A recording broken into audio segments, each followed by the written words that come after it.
Deputeti dhe antari Komisionit Kuvendor të Ekonomisë, Sherefedin Sheu, shprehet në mbështetje të paketës së masave për nxitjen e kreditimit të hartuar nga Banka e Shqipërisë. Zoti Sheu tha në emisionin Elite Business se paketa ishte pikërisht elementi që kishte munguar për t'i dhënë nxitje kreditimit. Vlerësimi im i përgjithshëm, do thoja, është pozitiv. Shpresoj që paketa të bëhet funksionale, sepse është ajo që në fakt i ka munguar ekonomisë. Të ndonë se Banka Qendrore ka përdorur mekanizmin e saj, siç është ulja e kostos së paras, por praktikisht ajo nuk ka funksionuar.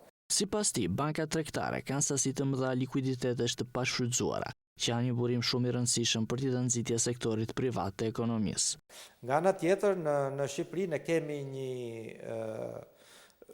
shumë të konsiderueshme të thoja parash në kanalet bankare, gjë që përbën një potencial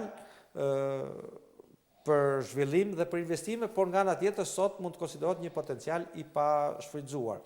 Banka e Shqipërisë miratoi javën e kaluar një paketë ndryshime që lehtësojnë përkohësisht kërkesat rregullatore për kapital, likuiditet dhe provizione, për t'u krijuar bankave mundësinë për të rritur kreditimin.